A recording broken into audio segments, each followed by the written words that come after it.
नमस्कार, मैं हूं श्रीकांत प्रजापति और आप मेरे साथ देख रहे हैं बीसीसी न्यूज। आइए खबरों में बढ़ने से पहले डालते हैं सुर्खियों पर एक नजर।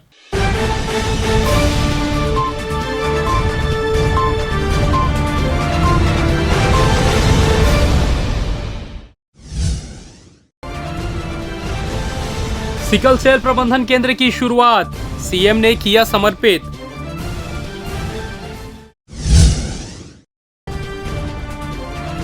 नर्सिंग एक्ट का उल्लंघन, स्वास्थ्य विभाग करेगा कार्रवाई।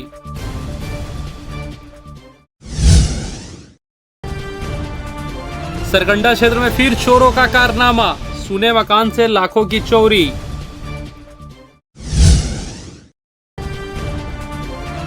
धान खरीदी की शुरुआत 1 नवंबर से, सीमा क्षेत्रों में नाकाबंदी। तो ये थी सुर्खियां, अब खबरें विस्तार से।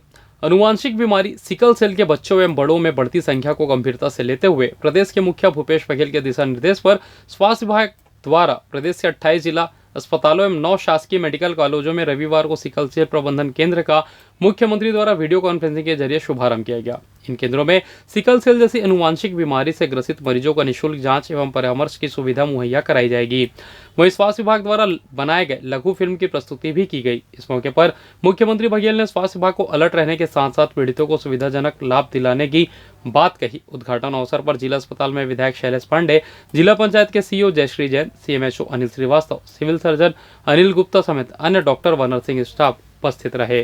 कष्ट मांग 104 में आज सिकल सेल प्रबंधन केंद्र का उद्घाटन होने जा रहा है। माननीय मुख्यमंत्री जी रायपुर से इसका उद्घाटन करेंगे। हमारे यहाँ डॉक्टर रविंद्र बागड़े पीडियाट्रिशियन है जो जिन्होंने इसके लिए ट्रेनिंग लिया है रायपुर से, और 2 टेक्नीशियन भी इसके लिए नियुक्त किए गए, वो भी रायपुर से ट्रेनिंग लेकर आ गए हैं।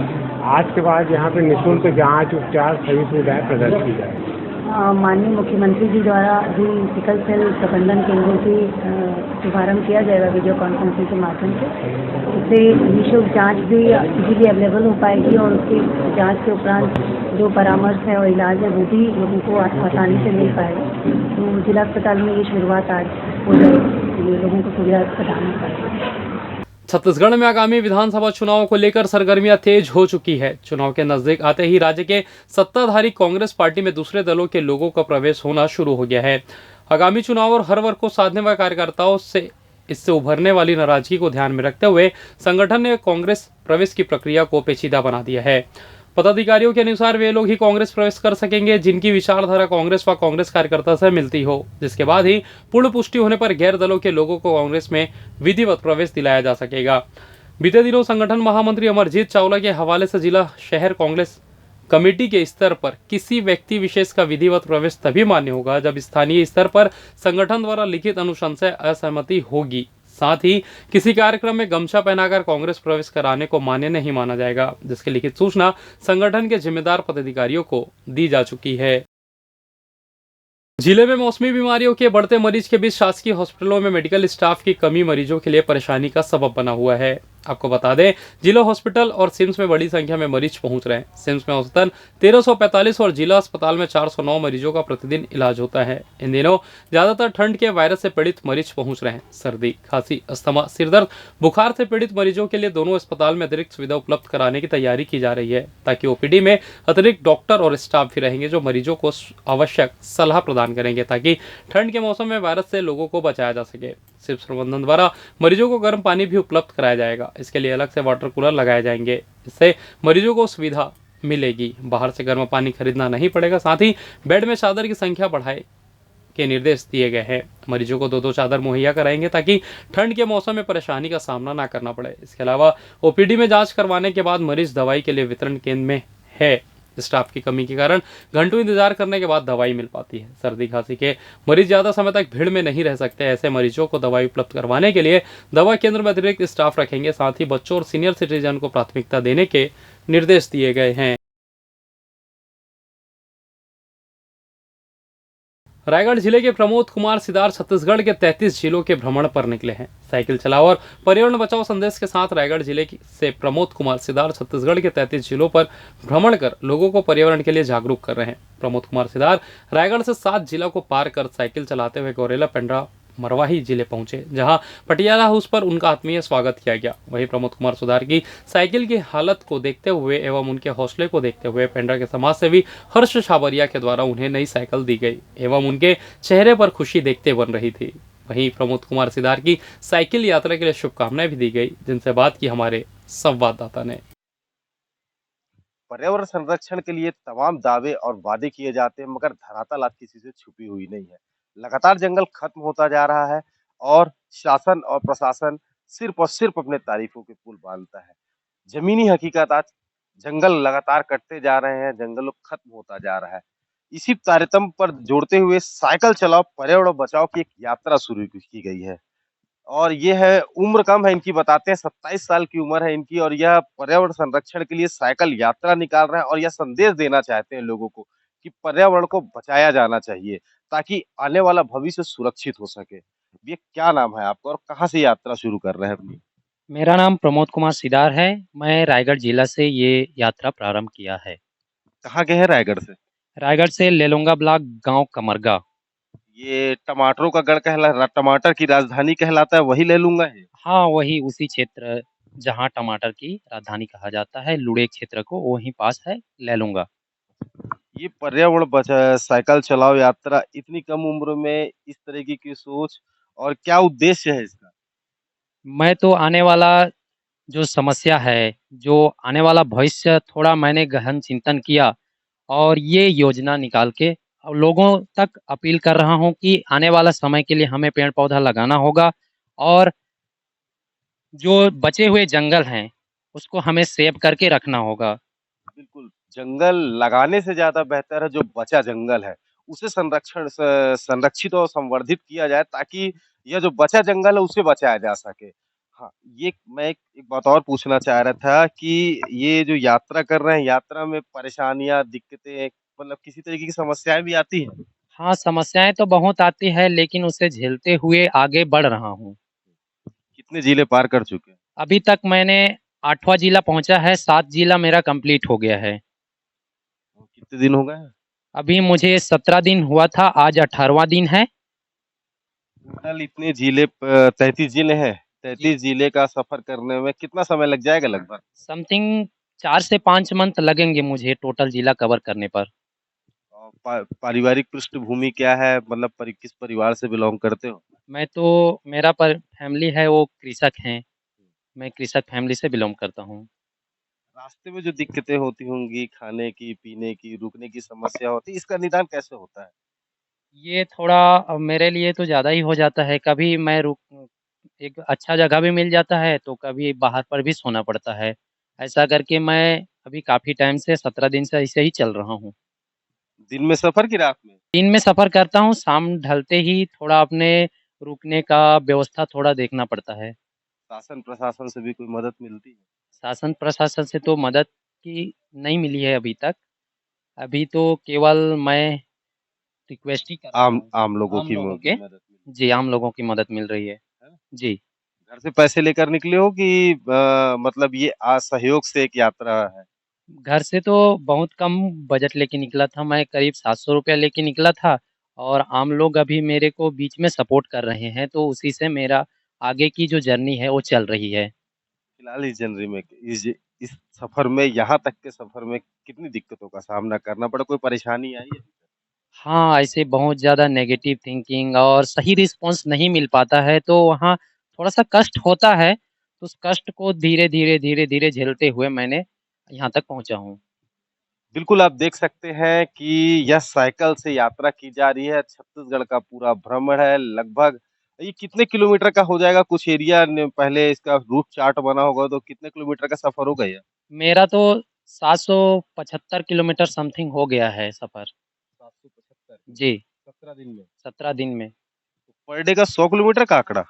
पर डे का 100 किलोमीटर का आंकड़ा नहीं है, समथिंग मैं 60 से 70 किलोमीटर चल रहा हूँ पर डे। जी, per day 60 kilometre per day चल रहे हैं। जी। गाँव में भी जाना पड़ जाता है, कहीं कोई रिक्वेस्ट किया कि आइए भैया जी हमें कुछ बताइए इसके बारे में, तो मुझे वहाँ भी जाना पड़ता है। तो वहाँ थोड़ा-सा बातचीत करके मैं आगे की तरफ बढ़ता हूँ। ये एक बोर्ड लगाकर रखा हुआ है इन्होंने, ऑल छत्तीसगढ़ टूर साइकिल चलाओ पर्यावरण बचाओ यात्रा। निश्चित तौर पर पर्यावरण का संरक्षण की बेहद जरूरत है। जिस तरीके से पर्यावरण को बचाने की मुहिम तो चलाई जा रही, तमाम एनजीओ, तमाम तरह की संस्थाएं चल रही है, पर्यावरण बचाने की बात की जा रही है, लेकिन जंगल उसके बाद भी कट रहे हैं। यह पूरा क्षेत्र है जो पूरा वनांचल क्षेत्र कहलाता है, या भालू लैंड के लिए भी जाना जाता है, यह क्षेत्र जहाँ पर दिन पर दिन जंगल खत्म होता जा रहा है। जंगलों के साथ-साथ ये वन्य जीवों को भी प्रभावित करता है और सामान्य तबके के जीवन को भी प्रभावित करता है। निश्चित तौर पर जंगलों का संरक्षण आने वाली पीढ़ियों को दिखाने के लिए, आने वाली पीढ़ियों को बचाने के लिए जंगलों का संरक्षण बेहद जरूरी है। Sushant Gautam, BCC news, Gaurela Pendra, Marwahi. Nursing home act के परिपालन को लेकर जल्द ही सोनोग्राफी सेंटरों को नोटिस जारी किया जाएगा। आपको बता दें, स्वास्थ्य विभाग नर्सिंग होम एक्ट के तहत लाइसेंस नवीनीकरण कराने के साथ ऑनलाइन फीस पटाने में लापरवाही बरतने वाले सोनोग्राफी सेंटरों की लिस्ट तैयार कर रही है, जहां 60 सेंटरों को नोटिस भेजने की तैयारी है। आपको बता दें, अस्पताल, nursing home, pathology centre, clinic, sonography centre आदि अन्य चिकित्सा संस्थान को हर साल 5 साल में लाइसेंस नवीनीकरण कराना होता है। पिछली बार 2014 में नवीनीकरण किया गया था, इसके बाद 2019 में नवीनीकरण करा था, लेकिन कोरोना महामारी की वजह से इन चिकित्सा संस्थान को छूट दे दिया गया था। वही अब महामारी के नियंत्रण में आने के बाद फिर से लाइसेंस नवीनीकरण और फीस लेने की प्रक्रिया को स्वास्थ्य विभाग ने शुरू कर दिया है। साथ ही एक बार फिर नवीनीकरण और फीस पटाने के लिए ऑनलाइन सुविधा दी गई है, जिन्हें हर हाल में वित्त वर्ष खत्म होने से पहले 31 मार्च तक प्रक्रिया पूरी करनी है। लेकिन जिले के 60 सोनोग्राफी सेंटर ऐसे हैं जिन्होंने अभी तक प्रक्रिया पूरी नहीं की है। ऐसे में अब स्वास्थ्य विभाग इन अस्पतालों को नोटिस जारी करते हुए 31 मार्च तक का समय देगी। इसके बाद जो सोनोग्राफी सेंटर प्रक्रिया पूरी नहीं करेगा, उसका लाइसेंस निरस्त कर दिया जाएगा। कोरोना वायरस के मामलों में बीते 24 घंटों में काफ़ी कमी देखने को मिली है। इसी कड़ी में शनिवार को 31 नए मरीजों की पुष्टि हुई, वहीं 32 मरीज को स्वस्थ होने के बाद डिस्चार्ज कर दिया गया। शनिवार को सर्वाधिक 5 मरीज रायपुर से मिले, तो वहीं दूर से 5, राजनांदगांव, बालोद, बेमेतरा से 3, बिलासपुर में 1 सहित कुल 12 जिलों से संक्रमित मरीजों की पहचान की गई। इसके बाद अब छत्तीसगढ़ में 11,77,495 मरीज मिल चुके हैं, जिनमें से 11,63,219 मरीज पूरी तरह से ठीक हो चुके हैं। वहीं अभी एक्टिव संख्या 134 है। वहीं कोरोना से अब तक 14,142 लोगों की मौत हो चुकी है। फिलहाल यहाँ वक्त तो चला छोटे से ब्रेक का, मिलते हैं ब्रेक के बाद, कहीं जाइएगा नहीं। पिछले 17 वर्षों से रियल एस्टेट के क्षेत्र में दे रहे हैं अपनी सेवाएं और लगातार शहर की जनता को एक नई लिविंग लाइफस्टाइल।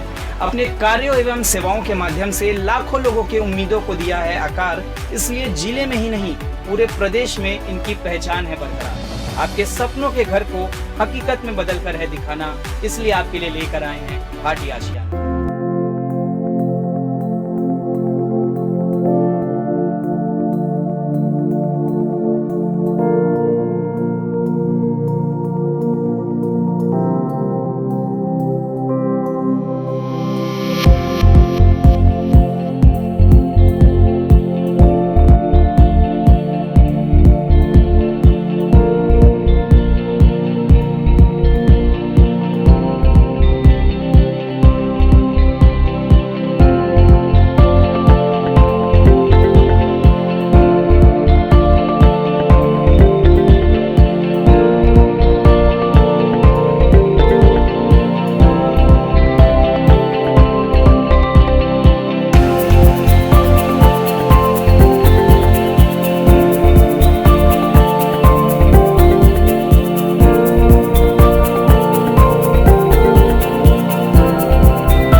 और ब्रेक के बाद आप सभी का स्वागत है। यह बढ़ते अगली खबर की ओर।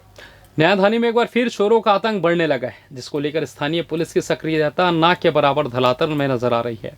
ताजा मामला सरकंडा थाना क्षेत्र अंतर्गत सन सिटी कॉलोनी भिरकोना में निजी वाटर प्यूरीफायर सेंटर संचालक के सूने मकान में अज्ञात चोरों ने धावा बोलकर लाखों के सामान पर अपना हाथ साफ कर दिया है, जिसकी लिखित शिकायत प्रार्थी जय किशन निषाद ने सरकंडा थाने में दर्ज कराई है। जहां उन्होंने जानकारी देते हुए बताया कि शनिवार रात करीब 8 बजे अपने नए घर में ताला लगाकर वह पूरे परिवार के साथ अपने पुराने घर बंधवापारा चले गए। जहां रविवार को जब वह वापस सन सिटी कॉलोनी पहुंचे तो घर के अंदर जाकर देखा तो घर का सारा सामान बिखरा पड़ा था।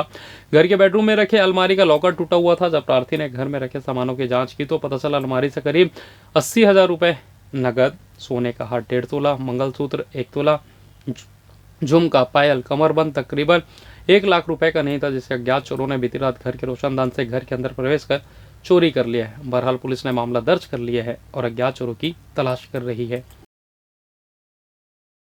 इधर खमतराई निवासी अजय ध्रुव को सरकंडा पुलिस ने गिरफ्तार किया है। दरअसल अजय गांव में ही रहने वाली नाबालिग छात्रा के साथ छेड़छाड़ किया करता था। स्कूल आते जाते समय वह छात्रा के साथ अश्लील कमेंट और गाली गलौज करता था, जिससे वह त्रस्त हो चुकी थी। जिसके बाद उसने इस मामले की रिपोर्ट सरकंडा थाने में दर्ज कराई, जहां पुलिस ने आरोपी अजय ध्रुव के खिलाफ छेड़खानी और पास्को एक्ट के तहत मामला दर्ज कर उसे जेल दाखिल कर दिया है।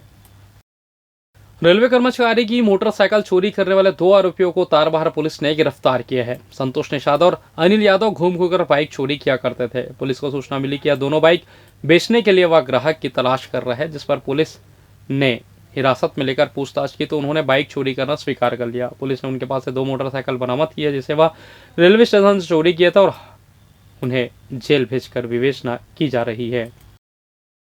नाबालिग बालिका को शादी का झांसा देकर अपने साथ लेकर भागने वाले युवक को कोटा पुलिस ने गिरफ्तार किया है। कोटा का रहने वाला खुशहाल श्रीवास नाबालिग को बहला कर अपने साथ ले गया था, जिसकी रिपोर्ट कोटा थाने में दर्ज कराई गई थी। पुलिस ने इस मामले में नाबालिग बालिका को सकुशल बरामद कर लिया। वहीं आरोपी के खिलाफ अपहरण व बलात्कार का मामला दर्ज कर जेल दाखिल कर दिया है।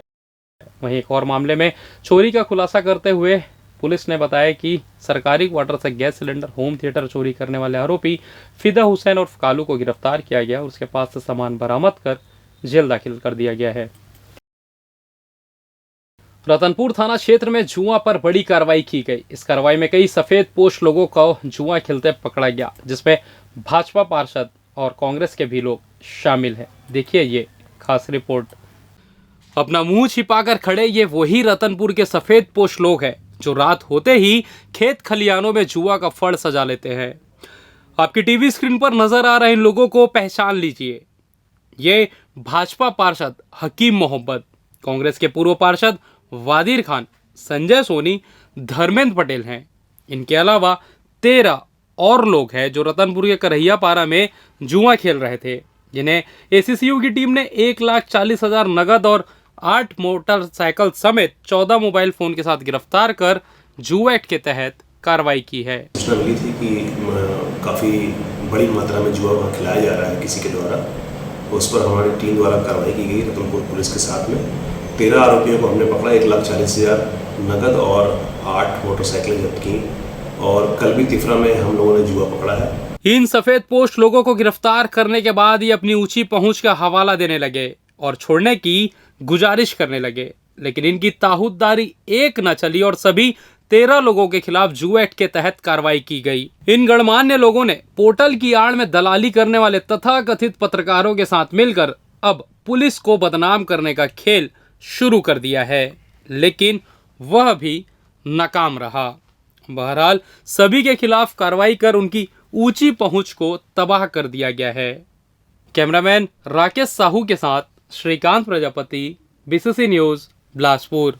इधर प्रदेश में 1 नवंबर से धान खरीदी शुरू हो रही है। एक और जहां प्रशासनिक कार्रवाई की औपचारिकता शुरू हो गई है, वहीं दूसरी ओर सीमावर्ती जिले में एक बार फिर धान खरीदी में बड़े पैमाने पर बिचौलिए भ्रष्टाचार की कवायद में जुट गए हैं। वहीं पिछले दिन प्रशासन की एक कार्रवाई में इस बात की पुष्टि हुई थी, जिसमें बिचौलिए कई जगह धान का भंडारण शुरू कर दिया और इस अवैध धान को छत्तीसगढ़ में धान खरीदी शुरू होने के बाद छत्तीसगढ़ के किसानों के नाम पर खपाया जाएगा, जिसमें 251 क्विंटल की जब्ती की गई, मगर कहीं भी बिचौलियों के नाम का जिक्र नहीं किया गया, जिससे बिचौलियों के हौसले बुलंद है। इसके बाद भी सीमावर्ती क्षेत्र में क्या है हालात, जाना हमारे संवाददाता ने। प्रदेश में 1 तारीख से धान खरीदी शुरू होनी है।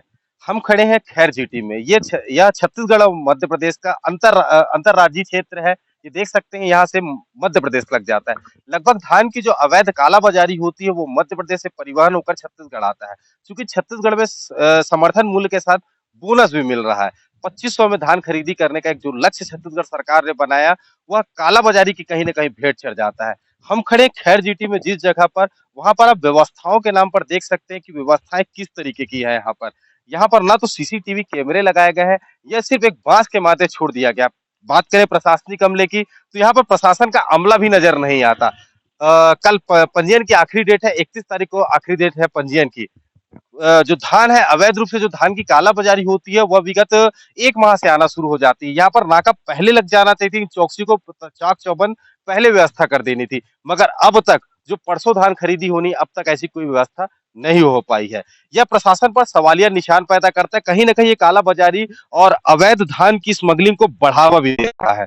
और जिस तरीके से बात करूं तो पूरे जिले में 17 से 18 यहाँ पर बैरियर लगाए गए हैं और 18 बैरियर के साथ कम से कम 20,000 से लगभग ज्यादा किसानों का यहाँ पर पंजीयन हुआ है। इसके साथ से रकबे की अगर बात करें तो 20,000 से ज्यादा का रकबा क्षेत्र है। और यहाँ पर 31 तारीख जो आखिरी डेट है पंजीयन की, पंजीयन उसके बाद पंजीयन की डेट खत्म हो जाएगी। इसके बाद धान खरीदी शुरू होगी। यह प्रशासन पे एक सवालिया निशान है। निश्चित तौर पर प्रशासन को इस पर ध्यान देना चाहिए और यहाँ पर सीसीटीवी तमाम व्यवस्थाएं कराई जानी चाहिए। Sushant Gautam, BCC news, Gaurela Pendra, Marwahi. और अब एक खास खबर। आस्था का महापर्व छठ पूजा की शुरुआत हो चुकी है। 2 दिनों की चलने वाली है पूजा को लेकर गौरला पिंडरा मरवाही जिले में भी खासा उत्साह है। यहाँ पर लोगों की यहाँ भावनाएं जुड़ी हुई हैं। यहाँ पर कुछ महिलाएं मेरे साथ जुड़ी, जिनसे बात करते हैं कि क्या आस्था है, किस तरीके की मान्यता है। क्या नाम है अभी आपका? नाम पूछो ना। हाँ। गीता राय। किस तरीके की आस्था है ये, कैसे छठ पूजा, छत्तीसगढ़ का चूंकि त्योहार भी नहीं है फिर भी छत्तीसगढ़ में इसको लेकर बिहार और यूपी का त्योहार है। ये आस्थाएं ये रहती है कि कोई मानता है या कुछ करता है या खुशी से करता है। बिहार में तो सब जगह होता है, पूरे घरों में होता है। ये मानता मानने से मैं मानता मानी थी शुरू में, जब शुरू करी थी तब, तो फिर मेरा पूरा हुआ तो मैं करते जा रही तब से 10-15 साल हो गया। यहाँ गौरला पिंडरा मरवाही में कब से इसका प्रेरणा है, कब से अभी लोग मैं वहाँ जसपुर बिहार से आई हूँ। जब मैं अकेले करती थी, ये मेरा साथ देती थी, अकेले मैं जाती थी तालाब। फिर ऐसे धीरे-धीरे लोग देखते गए, साथ करते गए, होते गया, बढ़ते गया। कहते हैं काफी कठिन पूजा होती है छठ पूजा की। यहाँ पर सुबह से उपवास रहना पड़ता है और तरह की किस तरीके से पूजा पाठ होती है, कैसा होता है इसका छठ पूजा का? ये तो ऐसे तो होता है 3 दिनों का, लेकिन हम लोग 3 दिन का नहीं करके 1 दिन का निर्जला करते हैं। 3 दिन का खाए नहाए वाला रहता है तो हम लोग 1 दिन का निर्जला करते हैं और अपना पूरी तैयारी करके ठेकुआ वगैरह बनाते हैं छठ का और पूरी विधि से और पूरा निर्जला रहते हैं, पानी भी नहीं पीते इसमें। ठेकुआ तो बिहार का डिश है ये खाने में।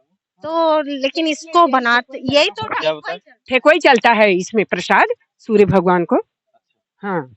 बताना चाहूंगा डूबते सूरज को और उगते सूरज को यहाँ पर अर्घ दिया जाता है। यहाँ पर कुछ महिलाएं और भी हैं, उनसे बात करते हैं। क्या लगता है कैसी मान्यता है, आप लोग यहाँ पर आए हैं और छठ पूजा करने के लिए, कैसी?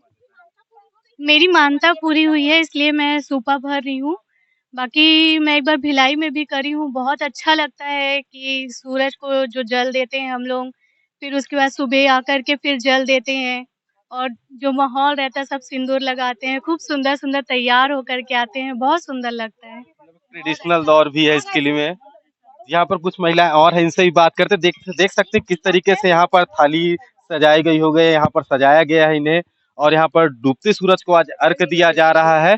और क्या लगता है आपको, क्या लगता है त्योहार को लेकर? ये रहती है व्रत। व्रत हैं आप? बहुत अच्छा लगता है, देख के ही मन करने लगता है कि करें। बिहार से हैं आप? नहीं, मेरी बहू है बिहार की। आप बिहार से हैं? बिहार में कैसी मान्यता है इसको लेकर? उसी तरीके का ट्रेड क्या छत्तीसगढ़ में दिखाई देता है? यहाँ पे बच्चों के लिए रखा जाता है, बेटा-बेटी के लिए रखा जाता है। 3 दिन का ये त्योहार होता है, 1 दिन खरना होता है, 1 दिन नहाए-खाए होता है, 1 दिन छठ होता है। कम शब्दों में खरना और ये जो इनका मतलब बता पाएंगे?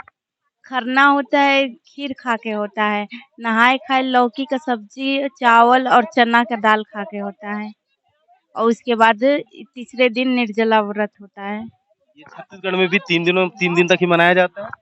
हाँ, मनाने को 3 दिन मनाया जाता है लेकिन यहाँ पे लोग 1 दिन का कर रहे हैं। हम तो 2 दिन का किए हैं। देख सकते हैं यहाँ पर छठ पूजा यहाँ पर करा रहे हैं, जो हो रही है यहाँ पर छत्तीसगढ़ में भी इसको लेकर खासा उत्साह देखने को मिल रहा है। यहाँ पर डूबते सूरज के साथ उगते सूरज को भी अर्घ्य दिया जाएगा। Sushant Gautam, BCC news, Gaurela Pendra, Marwahi. और फिलहाल इस बुलेटिन में बस इतना ही। मुझे दीजिए इजाज़त, फिर होगी आपसे मुलाकात। तब तक देखते रहिए बीसीसी न्यूज़।